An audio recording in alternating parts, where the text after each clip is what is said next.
Halo semua, perkenalkan nama saya Seria Friadi Batorov, NIM A1C11971, kelas reguler B, Prodi Pendidikan Kimia, Universitas Jambi. Nah, di video kali ini saya akan menjelaskan jawaban dari ujian tengah semester saya, yaitu pada mata kuliah Kimia Organik 3, yaitu di mana video ini berisikan jawaban nomor 1 dari ujian tengah semester Kimia Organik 3 saya. Nah, pertanyaannya itu adalah, jelaskan bagaimana cara Anda dapat merancang reaksi perpanjangan rantai karbon pada suatu senyawa karboksilat, sehingga sifat kepolarannya itu berkurang atau menurun. Nah, di sini sebelum kita membahas bagaimana sih cara merancang untuk memperpanjang reaksi perpanjangan pada karbon pada suatu senyawa karboksilat, kita harus mengetahui apa itu suatu asam karboksilat. Nah, suatu asam karboksilat itu adalah suatu senyawa organik yang mengandung gugus karboksil atau yang dapat kita sering jumpai, yaitu COH. Nah, di mana gugus karboksil ini mengandung sebuah gugus karbonil dan juga sebuah gugus hidroksil, yang mana interaksi kedua gugus ini mengakibatkan suatu reaktifan kimia untuk asam karboksilat, di mana reaksi suatu asam karboksilat dengan suatu basa akan menghasilkan garam, sehingga dia larut di dalam air. Nah, adapun cara untuk dapat merancang reaksi perpanjangan asam karboksilat ini, sehingga polarannya berkurang atau menurun adalah sebagai berikut. Yang pertama adalah dengan memperbanyak jumlah isomernya, yang mana nantinya akan memiliki kelarutan yang rendah dan sifat kepolarannya akan berkurang atau menurun.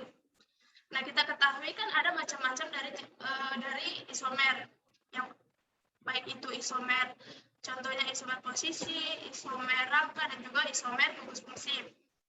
Namun di sini isomer yang lebih berperan adalah isomer gugus fungsi. Nah, mengapa demikian?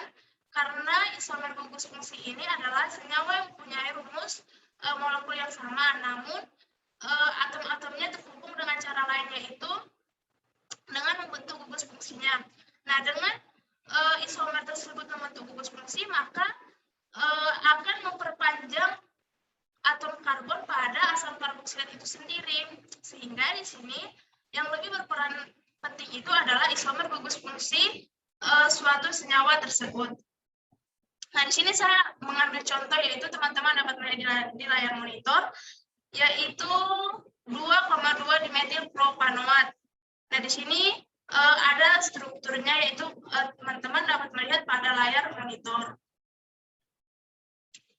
Nah, langkah yang kedua ini adalah dengan memperbanyak cabang pada rantai induk, yang mana nantinya kepolarannya akan berkurang, di mana kita ketahui asam karboksilat itu sendiri kan memiliki sebuah gugus polar ataupun non-polar. Nah, di sini kita dapat melihat struktur asam karboksilat itu sendiri. Nah, di mana dari gambar tersebut kita dapat melihat bahwasanya ini sebuah gugus polar ini dapat berikatan dengan air, yaitu pada struktur tersebut terdapat H2O. Nah, kita dapat melihat di sini terdapat H2O. Di sini terdapat H2O. Nah, sementara itu gugus alkilnya, yaitu gugus R-nya ini merupakan gugus non-polar. Nah, semakin banyak jumlah rantai karbonnya dan semakin banyak alkil atau R-nya, maka asam karboksilat itu kepolarannya itu akan cenderung menurun atau berkurang. Akan cenderung menurun atau berkurang jika semakin banyak alkil atau R-nya dan juga semakin banyak rantai karbonnya. Di sini saya mengambil contoh, yaitu pada asam palmitat. Nah, pada asam palmitat ini kita dapat melihat bahwasanya jumlah karbon yang terdapat pada asam palmitat ini adalah 16 atom karbon, yang mana tidak adanya ikatan rangkap, sehingga kepolarannya ini akan berkurang atau menurun. Karena ini tidak larut dalam air, dan juga asam karboksilat ini dengan jumlah atom karbon yang sedikit atau rendah, maka sifat kepolarannya itu juga akan menurun. Nah, yang ketiga di sini adalah kita dapat merancang reaksi perpanjangan rantai karbon suatu senyawa karboksilat sehingga sifat kepolarannya berkurang atau menurun, yaitu dengan membentuk ikatan hidrogen, di mana kita ketahui bahwasanya dua molekul asam karboksilat akan saling terhubung jika membentuk dua ikatan hidrogen. Dari sini saya mengambil, nah kita dapat melihat struktur di bawah ini dan saya mengambil contohnya, yaitu di mana kita dapat melihat bahwasanya di sini itu terdapat dua molekul asam karboksilat, yang mana di sebelah kiri ini, nah teman-teman dapat melihat di sebelah kiri ini merupakan molekul yang pertama. Nah, kemudian di sebelah kanan ini merupakan molekul yang kedua, yang mana yang terdiri dari CH3OOH.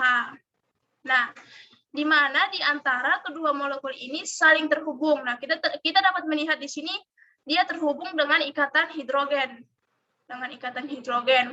Di mana kita ketahui bahwasanya ikatan hidrogen itu akan terjadi, yaitu antara hidrogen dengan oksigen, hidrogen dengan fluor, dan hidrogen dengan nitrogen. Nah, karena asam karboksilat ini memiliki atom oksigen dan juga atom hidrogen, maka dia bisa mengalami sebuah ikatan hidrogen, sehingga ikatan hidrogen yang lemah akan menyebabkan sifat kepolarannya itu berkurang atau menurun. Nah, jadi pada cara yang ketiga ini, untuk merancang reaksi perpanjangan itu, yaitu kita dengan menggunakan ikatan hidrogen, yaitu semakin sedikit ikatan hidrogennya, maka kepolarannya juga akan semakin berkurang. Nah, sampai disitulah jawaban saya dari ujian tengah semester kimia organik 1 saya, yaitu pada nomor 1. Saya ucapkan sekian dan terima kasih.